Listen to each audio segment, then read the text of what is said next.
नमस्कार, मैं आपका दीपक शर्मा। यह भारत की मिलेनियम सिटी गुरुग्राम है, लेकिन एक बारिश ने लोगों के जीवन को अस्त व्यस्त ऐसा किया कि मिलेनियम सिटी के दर्जे को भी खतरे में डाल दिया।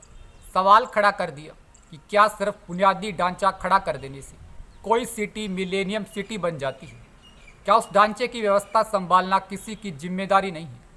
इसी मिलेनियम सिटी में शर्म तब भी आती है जब भारत के इस मिलेनियम सिटी के कचरे को विदेशी लोग साफ करते हैं। तो हम चलते हैं पंजाब। वह पंजाब जो खाद्य उत्पादन में भारत में अग्रणी है, लेकिन आज पंजाब में आई भीषण बाढ़ ने उन कमियों को फिर से उजागर कर दिया जो वर्षों बीत जाने पर या सरकारों के बदलने पर भी ठंडे बस्ते में डाल दी जाती हैं। पंजाब में आई बाढ़ ने इस राज्य को दशकों पीछे धकेल दिया। इसे पिछले 40 सालों की सबसे भीषण बाढ़ माना जा रहा है, जिसने 1988 की पंजाब में आई बाढ़ की तबाही को भी पीछे छोड़ दिया है। सरकारी आंकड़े बताते हैं कि अब तक 1300 से ज़्यादा गांव पानी में डूब चुके हैं, लाखों लोग बेघर हो चुके हैं, तो हजारों एकड़ में खड़ी फसल बर्बाद हो चुकी है। बाढ़ के कारण सड़कों, पुलों और घरों को भारी नुकसान पहुंचा है। लेकिन सवाल यह है कि आखिर इस बार इतनी भयानक बाढ़ क्यों आई और इतना विनाशकारी क्यों साबित हुई?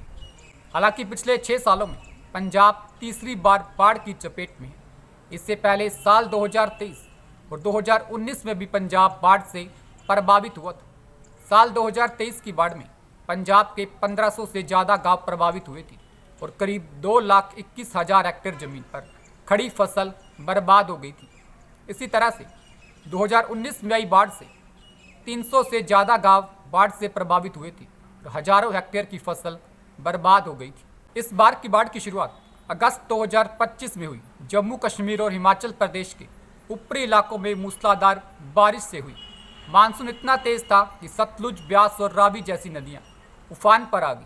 हालांकि बाढ़ एक प्राकृतिक आपदा है, लेकिन मानवीय गतिविधियां और सरकार की अनदेखी इस प्राकृतिक आपदा को और ज़्यादा खतरनाक बना देती हैं। बाढ़ प्रभावित इलाकों का जायजा लेने पहुंचे पंजाब मुख्यमंत्री भगवंत मान ने एक सवाल के जवाब में कहा कि कुदरत के आगे वो क्या ही कर सकते हैं। तो सवाल है कि क्या राज्य सरकार हर साल लोगों को ऐसे ही छोड़ देगी?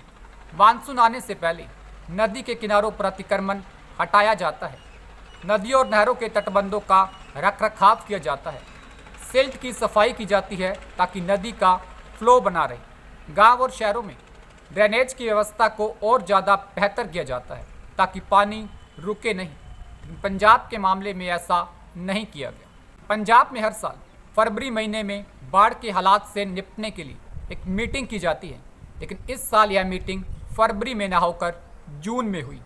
फरवरी में आम आदमी पार्टी का पूरा ध्यान दिल्ली चुनाव पर था और पंजाब के मुख्यमंत्री का भी पूरा फोकस अपनी जनता पर न होकर दिल्ली में अपनी पार्टी को जिताने पर था।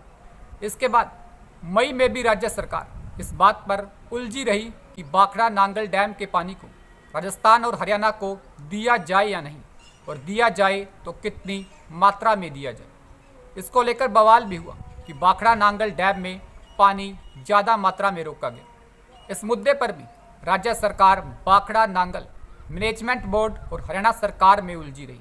और मानसून में जब पहाड़ों से ज़्यादा मात्रा में पानी आया तो रंजीत सागर, पौंग और भाखड़ा नांगल डैम से ज़्यादा मात्रा में पानी छोड़ना मजबूरी बन गई, क्योंकि इन बांधों पर पानी खतरनाक लेवल पर पहुंच गया था।